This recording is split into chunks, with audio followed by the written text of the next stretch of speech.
Bismillahirrahmanirrahim. Assalamualaikum warahmatullahi wabarakatuh. Hello everyone, my name is Safira Gorasanti with student number 216121094 from class 6C. In this occasion, I will explain about modes and types of interpreting. Modes and types of interpreting. The first is modes of interpreting. The first types of modes interpreting is consecutive interpreting. Consecutive interpreting is a mode of interpreting in which the interpreter listens to speakers' message in the source language, then delivers that message in the target language after the speaker has finished speaking. The interpreter typically takes note while the speaker is talking to ensure accuracy and completeness when delivering the interpreted message. Consecutive interpreting adalah salah satu bentuk penerjemahan lisan di mana penerjemah mendengarkan pembicara terlebih dahulu, kemudian setelah selesai, penerjemah kemudian menerjemahkan pesan tersebut ke bahasa target atau target language setelah pembicara berhenti berbicara. Kemudian selanjutnya adalah simultaneous interpreting. Simultaneous interpreting is a mode of interpreting in which the interpreter translates the speaker's message in real time.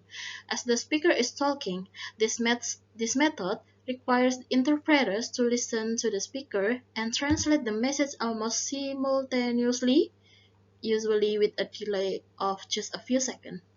Jadi, simultaneous interpreting adalah salah satu metode penerjemahan di mana penerjemah menerjemahkan pesan pembicara secara langsung, atau ketika pembicara sedang berbicara, kemudian si penerjemah langsung menerjemahkannya secara langsung.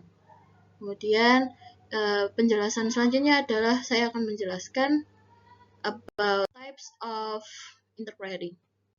There are 9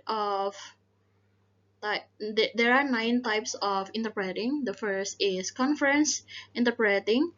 This interpreting is used at a meeting or a conference where the participant speaks different language, seperti pada kasus atau contohnya ketika ada sidang di PBB, dan itu adalah sebuah konferensi di mana di situ banyak penerjemah dengan berbagai bahasa yang berbeda.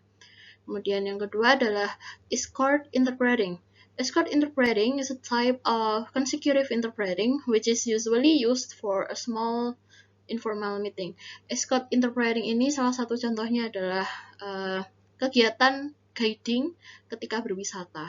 Kemudian yang ketiga adalah liaison or bilateral interpreting. Bilateral interpreting, the interpreter translates two parties or more into language. Jadi di bilateral interpreting adalah kegiatan di mana penerjemah menerjemahkan bahasa target dan juga bahasa sumber secara bersamaan.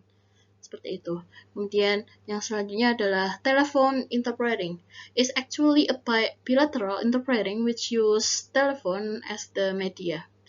Jadi konsepnya sama seperti bilateral interpreting, akan tetapi menggunakan media, yaitu media telepon. Kemudian type selanjutnya adalah television interpreting. Television interpreting is type of simultaneous interpreting that use equipment. Ya, equipmentnya adalah televisi. Kemudian selanjutnya adalah video conference interpreting. As technology develops rapidly, equipment of interpreting activities develop as well. Jadi video conference ini seperti konsepnya sama seperti conference interpreting, akan tetapi menggunakan media, yaitu media online seperti Zoom ataupun Google Meeting. Selanjutnya adalah community interpreting. Community interpreting take place in community-based setting situation. Jadi, biasanya interpreter atau penerjemah komunitas, bekerja pada bidangnya masing-masing. Seperti misalnya komunitas hukum, maka penerjemahnya akan berbicara tentang hukum dan hanya bisa berbicara tentang seputaran hukum. Kemudian selanjutnya adalah court interpreting. Court interpreter usually works with lawyer, witness, or defendants. Biasanya court interpreting ini terjadi pada di pengadilan. Kemudian yang terakhir, medical interpreters. Medical interpreters biasanya bekerja di rumah sakit ataupun tempat-tempat yang berbau kesehatan, dan medical interpreters must have the background of professional interpreter and master the medical terms.